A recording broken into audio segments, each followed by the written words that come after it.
তো হ্যালো দোস্ত, কেমন আছো সব? আশা করি সবাই ভালো আছে। আর এই গরমে সব ভালো থেকো, সুস্থ থেকো। আর এই দেখো আমার ছেলে, ও 12:30টার সময় স্কুল থেকে এসেছে, এসে বললো মা আজকে লাঞ্চে আমি ওকে সিমাই বানিয়ে দিয়েছিলাম, তো ও সিমাইটা খাইনি, ওর ভালো লাগেনি। ও বলে আমি সকালেও খেয়ে গেছি, লাঞ্চে ওই ঢেলেছো, আমি ওই খেয়ে ওই জন্য আমি খাইনি, আমার তাড়াতাড়ি ভাত বেড়ে দাও, আমার খিদে পেয়ে গেছে বলে ও স্নান করতে গিয়েছিলো। স্নান করে এসে বলল, একা একা আবার স্নান করে এসে আবার বললো যে দাঁড়াও আমি এক্ষুনি আসছি, আমি ভাত বেড়ে দিয়েছি, চলে খেয়ে নে।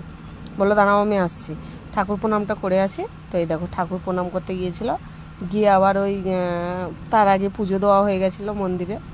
তো মন্দির থেকে ও আবার দেখলো যে পুজো দেওয়া হয়ে গেছিলো, তো আবার এঁটো বাসনগুলো দেখো তুলে দিচ্ছে। ওকে কিন্তু কেউ বলে দেয়নি, ও কিন্তু নিজে নিজেই দিচ্ছে। আমার হঠাৎ কি মনে হলো, আমি এলাম ফোনটা দেখতে দেখতে, আমি দেখলাম তো এই জিনিসটা মানে খুব ভালো ভালো একটা জিনিস, খুব ভালো করছে। তো এই জিনিসটা ক্যামেরা বন্দি করে নিই, ভালো লাগবে। তো বন্ধুরা, কাদের কাদের ভালো লাগলো। আর আমাদের রাধা কৃষ্ণর আর গোপালের মন্দির আছে, আর পাশে দেখো ওটা বিশ্বকর্মা ঠাকুর। তো কেমন লাগলো আমাদের মন্দিরটা অবশ্যই বলবে। আর আমার ছেলে যে জিনিসটা করলো আজকেরে, ও ডেলি করে, তো কেমন লাগে আপনাদের নিশ্চয়ই কমেন্টে জানাবে। আর রাধা কৃষ্ণ বলতে ভুলবে না। ভালো থেকো সবাই।